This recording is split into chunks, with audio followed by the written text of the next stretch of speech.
Welcome to Win the Day from Back to the Bible. I'm your coach, Pastor Nat, and today we're going to look at the book of Mark.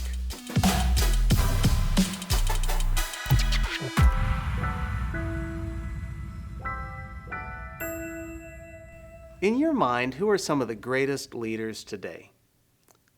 What is it that makes them so great? Is it their education? Is it the business or the organization that they run? Is it how many followers they have on social media? Is it their family name? Just what is it that makes them so great to you?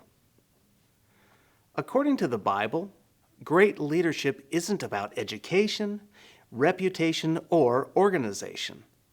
Great leadership comes down to being a servant. That is why you should read the book of Mark. The book of Mark is the second book of the New Testament. It's the second gospel record of the life of Jesus.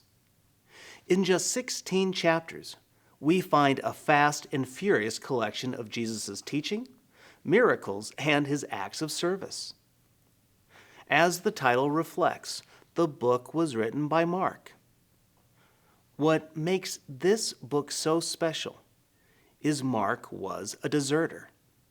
According to Acts chapter 15, on Paul's first missionary journey, Mark would sadly and abruptly abandon Paul and Barnabas as they went inland to preach the gospel. You may be thinking, wow, Nat, that's just great, but why is that so important?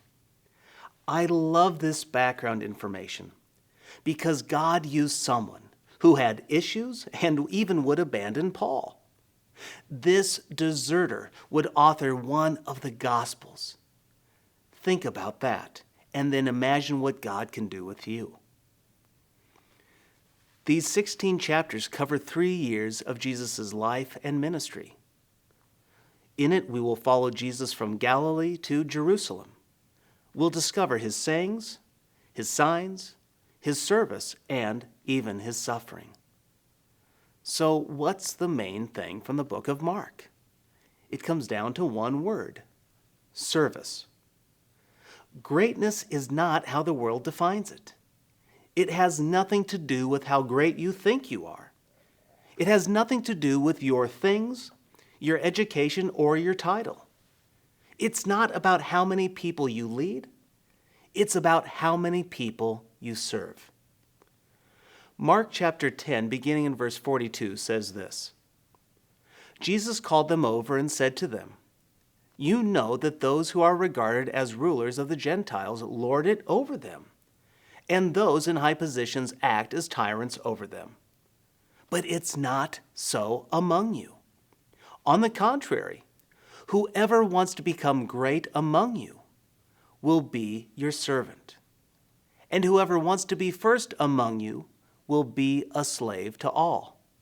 For even the Son of Man did not come to be served, but to serve, and to give his life as a ransom for many."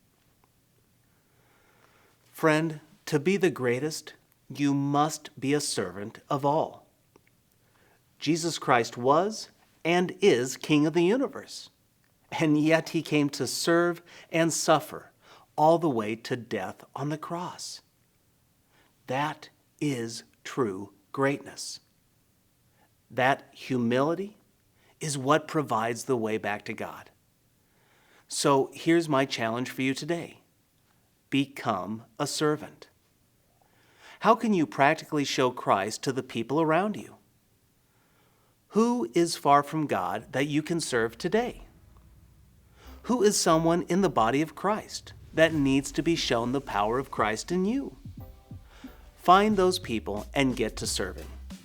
That is the example Christ displayed for us. So let's worship him in our service today. When we serve others freely, they and we will win the day.